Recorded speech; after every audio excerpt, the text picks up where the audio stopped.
Everyone, good morning. कसे आहात तुम्ही सगळे? आशा करते तुम्ही सगळे मस्त असाल. तर आत्ता आहे ना, पहाटेचे वाजलेले आहेत 5 सुद्धा वाजलेले नाहीये, 10 मिनिटं बाकी आहेत अजून. आणि इथे मी माझ्या बहिणीला ना एवढं सकाळी सकाळी उठवलंय, कारण तिने रात्री मला सांगितलेलं की आपल्याला उद्या पहाटे 5ला उठायचंय. अगेन गोइंग डाऊन फॉर चल पाण्याची मोटर ऑन करायला चालली आम्ही खाली. इथे ना चिक पडलेला आहे, खाली चिक तयार झालेला आहे आणि वरचं पाणी आपल्याला काढून घ्यायचंय. बऱ्याच लोकांच्या लक्षातही आलं नसेल की काय चाललंय हे, पण आहे ना ज्यांच्या लक्षात आलंय त्यांना माहितीये चिक हा कसला पडतो, तर तो गव्हाचा. आणि गव्हापासून काय तयार होते, तर कुरडई. आणि आज आहे ना आमच्या घरी कुरडई बनणार आहे. तर याचं प्रिपरेशन आहे ना आम्ही 3-4 दिवसापासूनच स्टार्ट केलेलं आहे.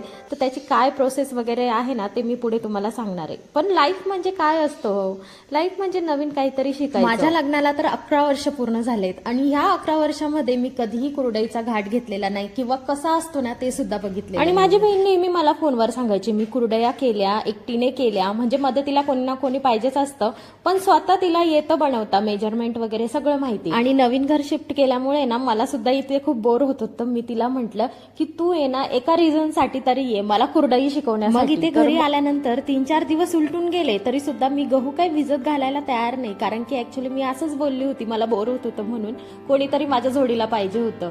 आणि इथे आल्यानंतर मग ती मला म्हणते तू मला ज्या रिझनला बोलवलंय ना आधी ते कम्प्लीट करायचं, म्हणून स्वतः मला शॉपमध्ये घेऊन गेली आणि आम्ही ना 3 किलो गहू घेऊन आलो. तर सगळ्यात आधी संध्याकाळी 7 वाजता जे 3 किलो गहू आणलेले होते ते भिजत घालायला ठेवले. दुसऱ्या दिवशी संध्याकाळी 7 वाजता त्याचं पाणी चेंज केलं आणि तिसऱ्या दिवशी सुद्धा संध्याकाळी 7 वाजता पाणी चेंज करून घेतलं.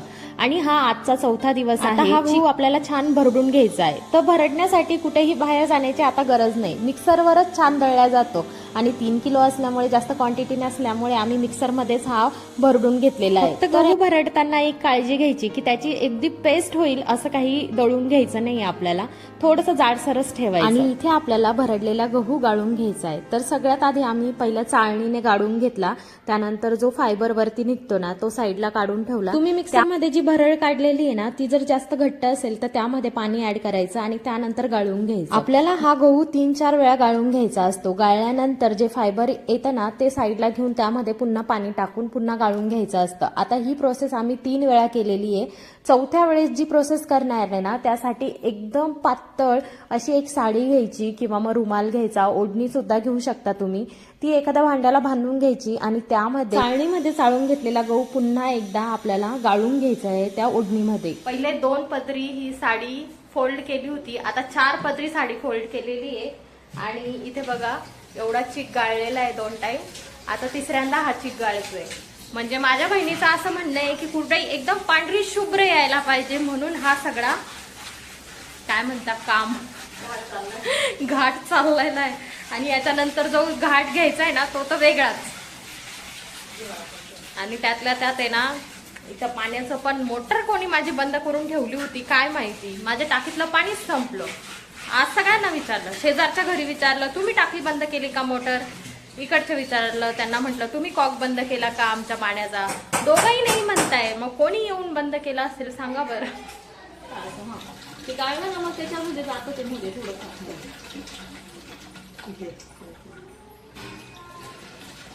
4 पदरी अशी 2 पदरी होती.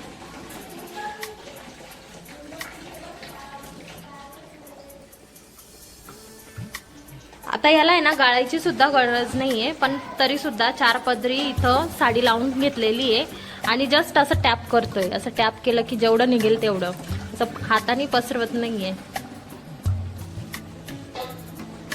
आणि चिक इतका छान निघतोय ना की गाळाला आताच तो थर जमा होतोय.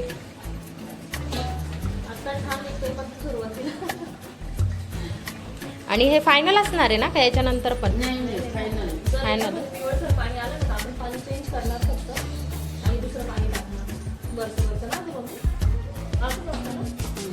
आता याच्यातलं फक्त पाणी चेंज करायचं. आता आहे ना पूर्ण चिक सेट होऊ द्यायचा रात्रभर, दुसऱ्या दिवशी बघायचं. हे बघा काय करते, काय पाहिजे ग ते काय, अगं सांग काय पाहिजे. पापल, थांब मी देते तुला पापल. ह्या आमच्या मॅडम आहे ना यांना सगळं स्वतःच्या हाताने करावं लागतं. आणि पापड घेण्यासाठी एवढं ताट भरवताय बघा. आमच्या घरात माहितीये का इतके सारे भांडे निघतायत ना, त्याचं कारण बघा हे चिमणे.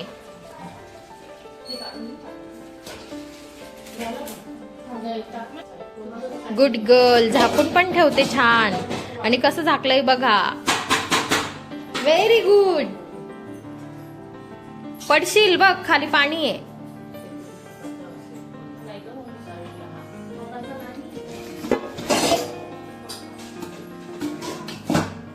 मिक्सरची हालत बघा कशी झाली आहे माझ्या.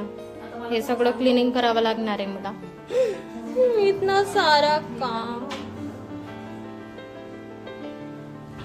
तर गाळलेला चीक इथे आपल्याला सेट व्हायला ठेवून द्यायचा आहे रात्रभर. आणि आता आहे ना पहाटेचे 5 वाजलेले. व्हिडिओच्या सुरुवातीला मी तुम्हाला हेच दाखवलं की आता आपल्याला चीक आहे ना गाळून घ्यायचा आहे. म्हणजे ना काय होतं की तो चीक तळाला लागतो आणि वरती ना त्याचं पाणी निघतं.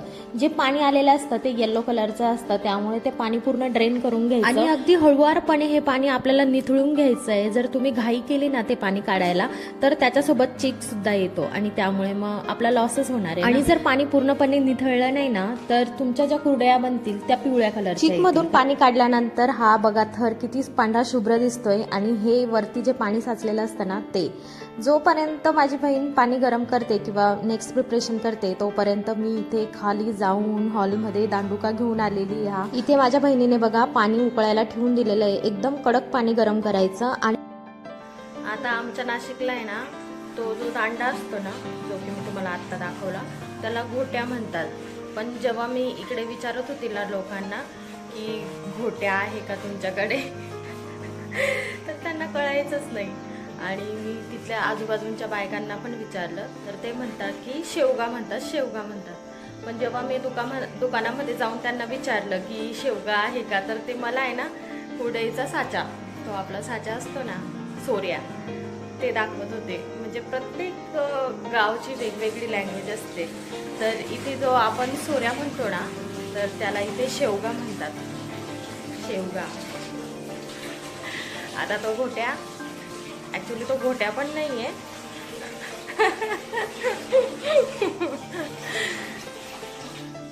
तो आहे फावड्याचा दांडा, जो की मी हार्डवेअरच्या दुकानातून घेऊन आली आणि असा आम्ही जुगाड केलेला आहे.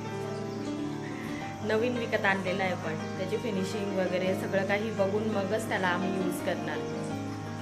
हा बघा असा दांडुका आहे हा दांडा.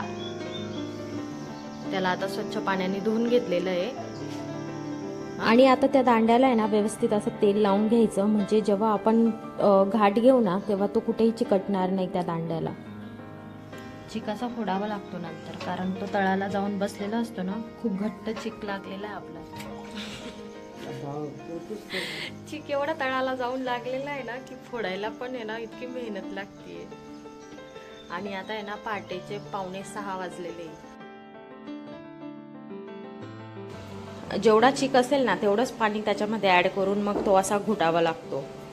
आता हा चिक आहे ना थोडासा पातळ आहे, म्हणजे वरचं पाणी काही जास्त निघालं नाही म्हणून आपल्याला थोडं. आणि कुरडया करताना आहे ना प्रमाण अगदी सिंपल आहे. म्हणजे जेवढा तुमचा चिक निघेल ना एक पातेल्यामध्ये मोजून घ्यायचा आणि तेवढंच पातेलं पाणी उकळायला ठेवायचं. पाणी उकळल्यानंतर त्यामध्ये थोडं मीठ ऍड करायचं. आणि ना पाणी हे खूप बॉईल व्हायला पाहिजे, म्हणजे खळखळ असा उकळी यायला पाहिजे त्या पाण्याला. खरा टास्क आता सुरू होणार आहे. माझी बहीण म्हटली की तू चिक ओत त्याच्यामध्ये हळूहळू, माझी मम्मी पकडून ठेवेल आणि माझी बहीण हलवेल. असा मेहनत का. ओके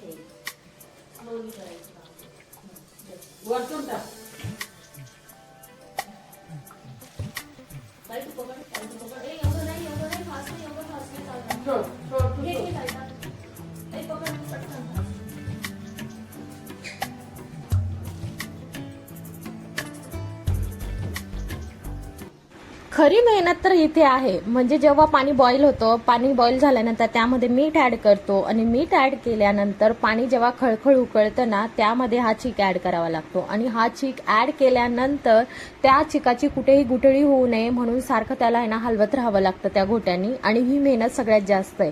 म्हणजे इथे जर एक चूक झाली तर पूर्ण गणितच बिघडतं, पूर्ण कुरडया तुमच्या. आणि कुरडया करताना आहे ना त्यामध्ये मीठ जरी कमी झालं तरी सुद्धा जेव्हा आपण कुरडया बनवतो तेव्हा त्या अशा तुटतात किंवा मग मग जेव्हा आपण तळतो ना त्यांचा असा चुरा बनतो. त्यामुळे प्रॉपर मीठ सुद्धा इथे ऍड झालं पाहिजे.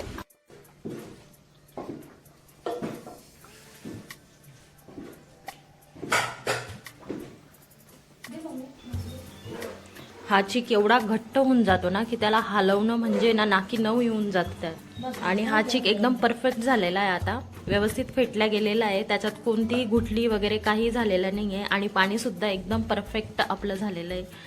आता याला आहे ना आपण स्टीम करायला ठेवून देणार आहे. बघू ग.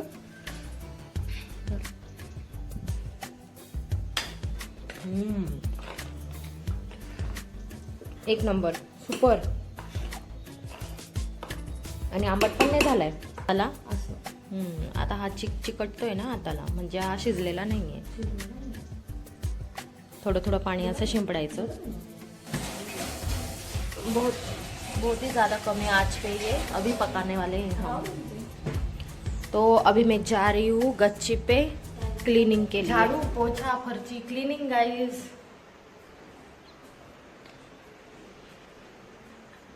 आणि हे 3 फ्लोअर चढून मग टेरेसवर जावं लागतं ना, वही ज़्यादा बड़ी परेशानी है.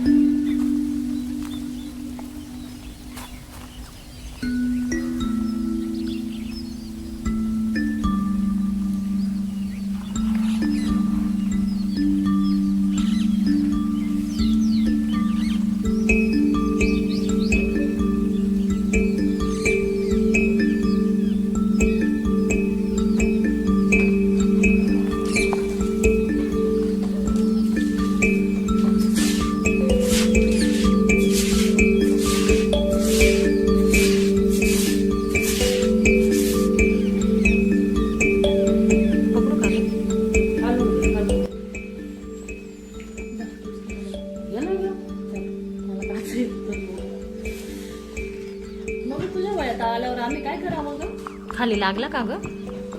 आवाज येतोय थोडा. एवढा पण नाही, म्हणजे बरोबर आहे. पातेलं थोडं जाडच आहे म्हणजे.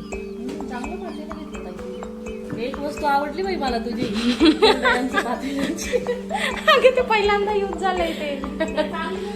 लागतच ते बस. आणि मेन म्हणजे ना ताई, पितांबरीने चांगलं घुसून व्यवस्थित प्लास्टिक मध्ये ठेवायला. तुझा यूज नसेल. हे मी ना 2 वर्षापूर्वी पातेलं घेतलं होतं, कारण की माझ्या घरामध्ये ना सगळ्यात मोठं पातेलं म्हणजे कुठं गेलं का ते, ज्याच्यानी पाणी मेजर केलं होतं ना, ते माझ्या घरातलं. हे बघा, हे वालं, हे सगळ्यात मोठं पातेलं होतं. आणि ह्या पातेल्यामध्ये आम्ही 10 जण बिर्याणी बनवून खायचो, 2 वेळा 3 वेळा. मग मी ना हे असं पातेलं घेतलं, पण त्याचा उपयोग नंतर कधी झालाच नाही, कारण की पुण्यावरून मग आमची शिफ्टिंग झाली आणि पुण्यामध्ये जास्त नातेवाईक असल्यामुळे रिदिशाच्या बड्डेला वगैरे आम्ही सगळेजण एकत्र जमायचो. पण इथे लांब असल्यामुळे जास्त कोणी येत नाही. आणि तेव्हापासून आत्ता हे पातेलं यूज झालेले. शिजवायला लागेल. असं दिसला पाहिजे ना, असं असं दिसायला पाहिजे. मग थोडं पाणी टाक ना. म्हणजे ट्रान्सपरंट का थोडासा अजून? नाही. हा बघू. नाही ग, दिसायला कसा पाहिजे माहिती का कुरडई? हे बघ, हे दिसतंय नाही तर शिजल्यासारखं. पण तू शिजलंच नाही ना. और हमने ये गैस पे ही उसको चढ़ा दिया और ये देखो कितना टाइम ले रहा है. नीट लागतं, नीट टाकले. हे बघा टेक्निक. काय करायचं, कपडा असा ओला करायचा, गरम पाण्यात ओलं करायचं. गरम पाण्यामध्ये थोडा भिजवून घ्यायचा कपडा आणि नंतर तो असं करायचं. आणि खालून गॅस पण सुरू आहे बरं का. 2 आता त्याच्यावर आहे ना झाकण ठेवून द्यायचं. अजून घे बरं. झाकण हे नाही ना. जवळजवळ 1 ते 1.5 तास आम्ही हे पीठ शिजवून घेतलेलं आहे, कारण की ना गॅस हा खूप कमी ठेवावा लागतो, त्यामुळे पीठ शिजायला जरा वेळच लागतो. आणि इथे आम्ही गच्चीवर आलेलो आहे. इथे मी सगळी तयारी करून ठेवली आधी. आणि इथे बघा आमचं आहे ना पहिली कुरडई इथे टाकण्याचं काम चालू आहे. अशी एकदम परफेक्ट कुरडई बनतीये बघा.